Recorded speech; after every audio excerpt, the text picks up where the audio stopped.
Hey everybody, Amber here. I have no idea what cycle day I'm on right now, to be honest. Things are just kind of blurring together, but I've been meaning to do an update and kind of process through how I'm feeling about this transfer cycle and all of that. And this is the first opportunity I've actually had to slow down and do that. So I'm going to try and do that now. Just a little bit of a warning. There's some information I plan on sharing in this video that might be kind of TMI, too much information for some folks. So if you just get a little squeamish, I'll give you a warning, and then you can kind of fast forward 30 seconds or so of the video. But most of this will be just informational. And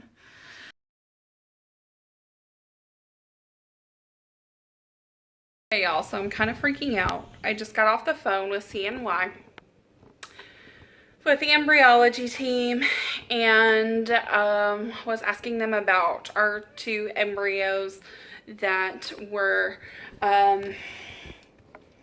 they're negative for the FAP but positive for the BRAC2. And so I got more information from her about how the thawing process works and what grade the embryos are and what we can expect realistically as far as the health and potential viability of the embryos. And so she said both embryos are identical pretty much. They are day 3 and day 4, or no, sorry, not day 3 and day 4. They're both frozen on day 6. They both are graded 3AA. They both tested similarly in the genetic testing, the PGD and the PGS. And as far as the overall look of them, she said that really they don't look very different. They look pretty similar. So she said that she's optimistic. She feels that they could take, that she wasn't concerned about the fact that they were only 3AA on day 6 because it was early on day 6. And she said usually they want to see it at a 4 or 5 AA on day 6, but ours are just a little behind, which makes sense because I think they were kind of slow in fertilizing them, and I don't know. So now I'm just kind of like, oh my gosh, this crap is real. It's really happening. We're gonna have a transfer potentially. And she asked me which one, because the embryo numbers, there were 6 total that they sent off for the genetic testing from our last retrieval. These 2 embryos in question are embryo 3 and embryo number 4. So she asked me which one we wanted to transfer, if we had a preference yet. And I said no, but I would talk to my husband. And so just something about being asked that, like, oh my gosh, just made me like have this moment for a second where I was just like, oh my gosh, like, we could be parents, like, and this decision could decide which one, like, becomes our baby. It's crazy to think that. Like, oh my gosh, it's just crazy, and I don't know how to process this, but all I'm feeling is, like, both excitement and also, like, whoa, this is kind of heavy all of a sudden, and this is serious. Side note, I just caught a glimpse of myself in the screen, and my face is really broken out. I look like a hot mess right now because we're like working on projects, but things are like getting real, and it's crazy. So I'll talk to you soon. Hey guys, cycle day 4. It's in the afternoon. I went to the clinic this morning, not the clinic, the hospital, for my baseline ultrasound scan and my blood work. I got a call from CNY a little while ago saying that I was cleared to start my medication. So I start Estrace and a couple other things tonight. I am really tired even before starting the medication. My sister and I went to, well, one of my sisters, we went to a concert last night, and I'm running on just a few hours sleep.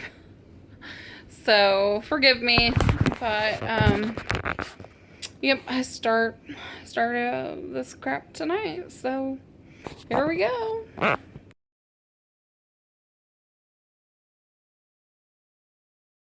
Hey guys, it is cycle day 7. I'm just still taking my medication.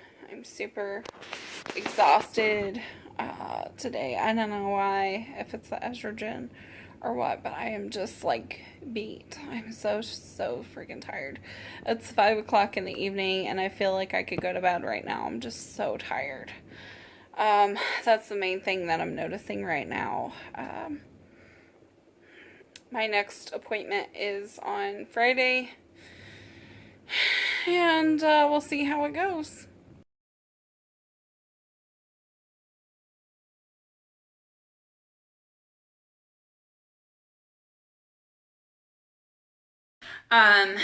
So basically, we have been doing this transfer cycle. We are doing a frozen embryo transfer, and this is our first one. We've never made it this far before, so that's kind of exciting in and of itself, and also a little bit nerve-wracking because you don't really know what to expect. And yeah, so I'll say the transfer cycle differs from a retrieval cycle in that it's way less invasive. Excuse me. For starters, I'm not on as much medications, and so that means that my body's not feeling as crazy and out of whack. With retrieval, I was just on so many drugs, and I had a lot of nausea, and I had really bad headaches, and my stomach would just be really upset and irritated for no real reason. I could barely eat meat because it would just make me like queasy. It felt like I had morning sickness throughout that entire time. That's the closest thing I could equate it to. Of course, I've never had morning sickness before, but that's what I imagine it feels like. It's just this low level nausea that just kind of hangs around all the time and can creep up whenever you're least expecting it. I also had a lot of fatigue. I was just really run down and tired. And this time I have had some fatigue, but it has been more mild. I haven't had the nausea. I haven't had the upset, queasy stomach or anything like that. I haven't really had a lot of migraines or headaches or anything. So knock on wood, as far as symptoms go, the transfer cycle so far seems to be much kinder to me. So that's one great thing. The other great thing about the transfer cycle is that there's a lot less monitoring appointments. So with the retrieval, it's literally like every other day you're going in to get blood work and ultrasounds done. And it's just, I honestly, I don't know how women with actual 9-to-5 jobs go through IVF and work at the same time, because it's a lot. Thankfully, I'm a therapist, and so I kind of make my own hours to a certain extent, and most of the time I'm working in the evenings, so it works out really well. But if you are a 9-to-5er, I salute you, because that's got to be tough. But transfer has been really simple and straightforward. I had my cycle day 1. I think it was on cycle day 4. Yeah, cycle day 4, I went in for my baseline scan, and they did the transvaginal ultrasound and the blood work, the same stuff that they do for your baselines with stem cycle. Everything was fine. Then I went back on day 11 for a follow-up scan, and my lining was getting thick. I think it was at like a 14 and a half at that point, and they want to see it over an 8, so my uterus was an overachiever in that regard. But yeah, and so the blood work and everything came back where they wanted to see it. So then that same day, they scheduled my transfer for Friday, the 28th of February at 11:30 a.m., which will be cycle day 18. And so if that was cycle day 11 on Friday, this past Friday, so cycle day 13, which was Sunday, I started taking the progesterone and oil injections, and also started doing the vaginal inserts, the endometrium. And this is where it gets a little TMI, but for the sake of transparency and helping y'all to know what to expect and what's normal and what's not, I'm gonna share this experience with you guys.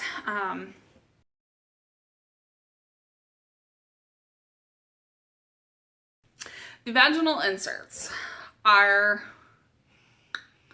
interesting. It's basically a tablet that's about this big, about like an inch and a half, and you shove it into this little applicator thing that looks kind of like a tampon thing, applicator, and then you push it up into your vagina, and it dissolves while it's in there.